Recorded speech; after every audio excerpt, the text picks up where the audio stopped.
বিয়াত উপহাৰ লোৱাটো ভুল নহয়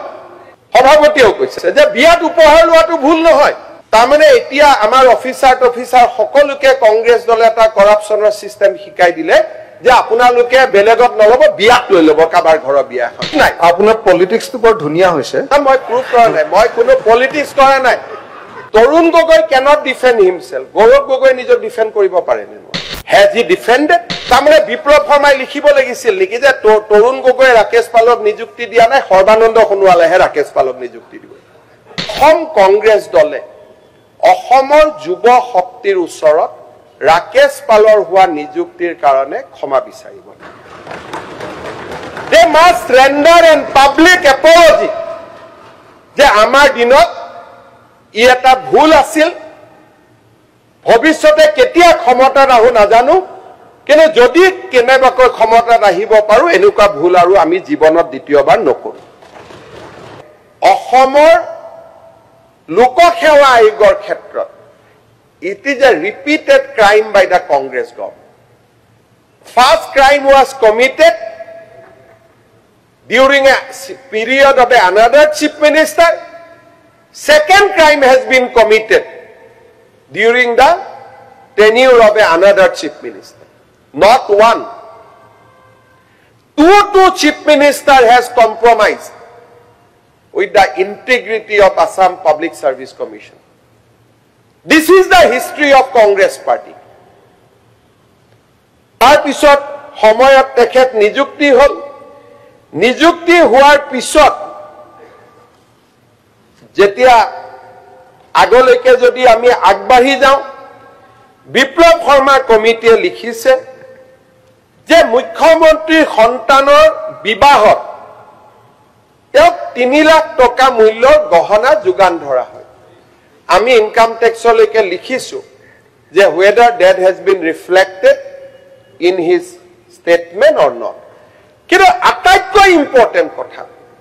যে আজিলৈকে এই বিপ্লৱ শৰ্মা কমিটি তদন্ত লোৱাৰ আজিলৈকে 20 দিন হৈ গল মাননীয় সংসদ গৰাকীয়ে এতিয়ালৈকে টুইটাৰ ফেসবুকত লিখা নাই যে ঘটনাটো অসত্য অখিল গগৈ ডাঙৰীয়াই তেওঁক ডিফেন্ড কৰাৰ বাবে চেষ্টা কৰিছে কিন্তু তেওঁ নিজে তাৰমানে সিস্টেমটোৰ প্ৰতি কিমান অবজ্ঞা যে কোন বিপ্লৱ শৰ্মা কি লোকসেৱা আয়োগ আমাৰ ওপৰত যদি লিখিছে আমি তাৰ উত্তৰ দিবলৈ বাধ্য নহয় যেনেকে অসমৰ এটা বিশেষ পৰিয়াল ভাৰতৰ এটা বিশেষ পৰিয়ালে যেনেকে ভাবে যে I am above the law আজি আন এজনে ভাবি লৈছে যে we are above the law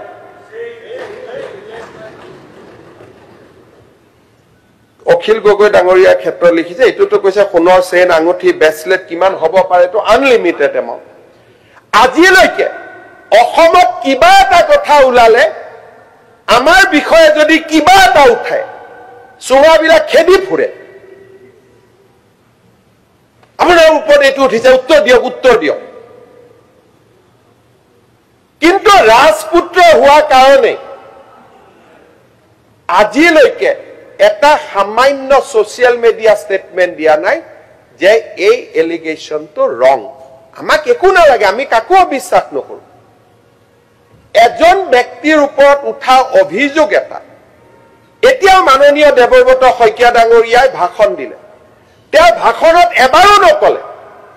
যে সংসদ গৰাকীৰ ওপৰত উঠা অভিযোগটো মিছা বা মুখ সদনক জনাব দিছে এটো মিছা বুলি আপুনি তো নিজে ক'ব নোৱাৰে মই নকওঁ কিন্তু মই কৈছো 8B সেকশন মতে মাতি আনি ভেৰিফাই কৰিব পৰা গ'ল ভেৰিফাই কৰা নাই কৰিম মই এতিয়া ক'ত এৰি দিম আপুনিয়ে কৈছে this may be again recorded আচ্ছা এতিয়া ঘটনাটো হৈছে যে দেৱব্ৰত শইকীয়া ডাঙৰীয়াই আজি সদনত এই বিষয়টোত পাৰ্টিসিপেট কৰিব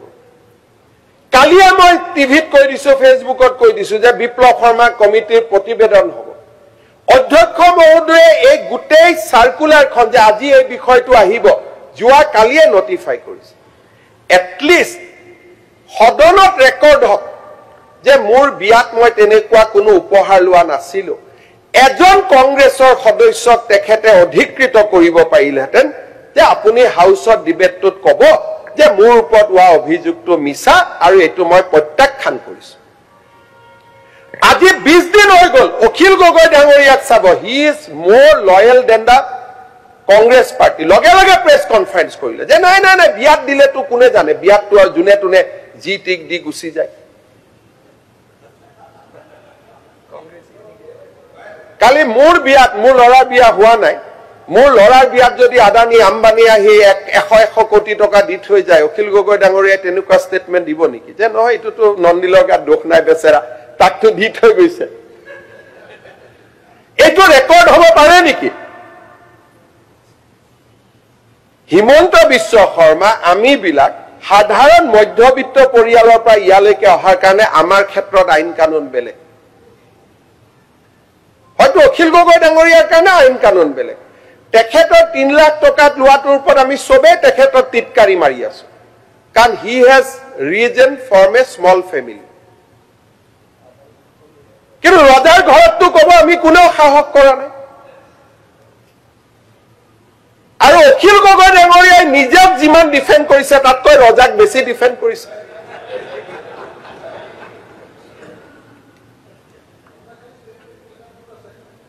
মই পইচা লোৱা বুলি কতো নাই দেই না না কমল মেধি আপোনাৰ বিহাফত লৈছে কমল মেধি আপোনালোকৰ পাৰ্টি মানুহ আপুনি আমাক দিছে কেনেকে দিছে আপুনি ইমান ভাল যদি খেদালে বুলি কৈ দিয়ক মই আকৌ কৈছো আপোনাকতো মই পাৰ্টিৰ পৰা খেদাই দিয়ক আপোনালোকৰ পাৰ্টিৰ পৰা খেদাই দিয়ক ভাল পাৰ্টি প্লিজ ৰিপ্লাইটো হ'ব লাগিব মাননীয় অধ্যক্ষ মহোদয় কমল মেধি ডাঙৰীয়াক আমি কেইদিনমান ৰাখিছো কিন্তু আপোনাৰ লগত আপুনি মাজে মাজে উলিয়াই দিয়া আকৌ আপুনি লৈ লয় গতিকে আপোনাৰ হিষ্ট্ৰী এবাৰো নহয় গতিকে এতিয়া আপুনি আমাৰ তাত থৈছে নে কি কৰিছে এইটো পিছতহে গম পাম গতিকে এইটো বাৰু বাদ দিয়ক এইটো কথা আমি পিছত আলোচনা মাননীয় নাই কথাটো কৈছো কমল মেধি ডাঙৰীয়া এতিয়া অখিল গগৈৰ লগত he has a very hot and cold relationship মাজে মাজে বেয়া হয় আকৌ ঘূৰি আহে কাৰণ দুইজনৰ কি আছে নাজানো কিন্তু মই কমেণ্ট দিব খোজা নাই কাৰণ সাধাৰণ ঘৰৰ মানুহৰ এনেকুৱা ধলে ধৰাটো আমাৰ প্ৰৱণতা কিন্তু অখিল গগৈ ডাঙৰীয়াই তেওঁক এপিএছচিৰ চেয়াৰমেন দিব নোৱাৰে কমল মেধিয়েও দিব নোৱাৰে এপিএছচিৰ চেয়াৰমেন কোনে দিলে ৰুলত ভাঙি কোনে দিলে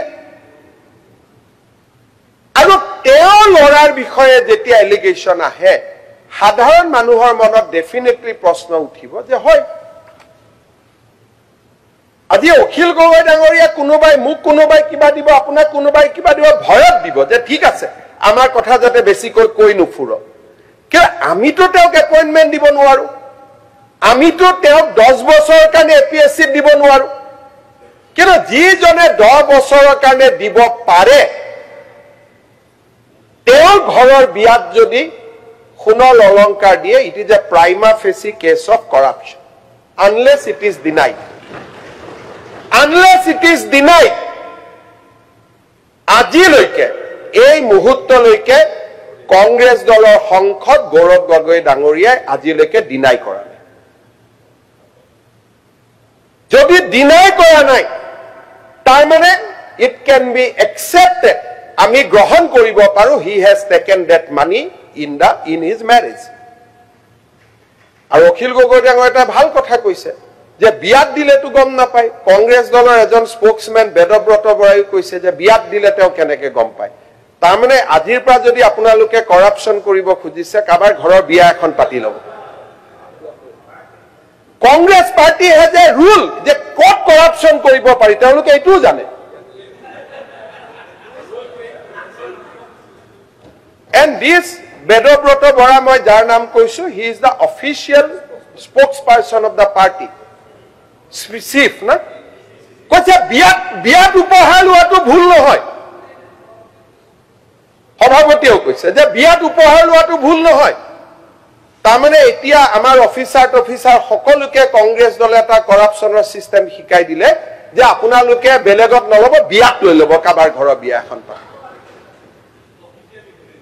ভতিজাকৰ বিয়া পাতিব ভাগিনীয়েকৰ বিয়া পাতিব লৈ ল'ব এনেকে কৰাপশ্যন কেনেকে কৰিব পাৰি তাৰো পাব্লিক টিপছ কংগ্ৰেছ পাৰ্টিয়ে দিয়ে ফ্ৰী এডভাইচ দিয়ে আৰু অখিল গগৈ ডাঙৰীয়া নিজে এন্টি কৰাপশ্যন এক্টিভিষ্ট হৈ তেখেতে সেইটোক জাষ্টিফাই কৰে আৰু যদি এই অভিযুক্ত হিমন্ত বিশ্ব শৰ্মাৰ ওপৰত কিবা কৰি আহিলেহেঁতেন শেষে হৈ গলোহেঁতেন লাইন কৈ দিওঁ মানে মই একচুৱেলি নাজানো যে বিয়াত যদি কিবা দিয়ে সেইটো ইনকাম টেক্সত দেখুৱাবলৈ মই নাজানো সেইটো কথা মই আপোনাক স্বীকাৰ কৰি দিছো দেই মই নাজানো একচুৱেলি নাজানো ইনকাম টেক্স নাই আপোনালোকে চাব আপুনি মাইকটো বন্ধ কৰি থক বহুতে ভাবে যে অসমৰ মিডিয়াৰ অখিল গগৈক ছাপোৰ্ট কৰে কিন্তু এই ঘটনাটোত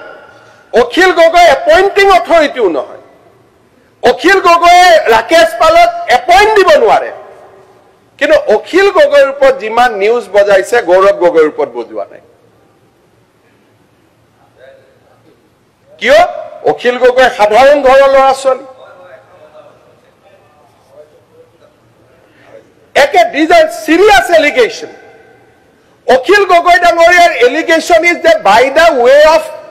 discussion তাত কোনো proof নাই আপোনাৰ পলিটিক্সটো বৰ ধুনীয়া হৈছে মই proof কৰা নাই মই কোনো পলিটিক্স কৰা নাই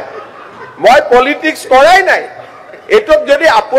আপুনি ইমান জাস্টিসৰ কথা কৈ যদি এটোক পলিটিক্স বুলি ভাবি থাকে তেতিয়ালে অন্যায় হ'ব না দুগলে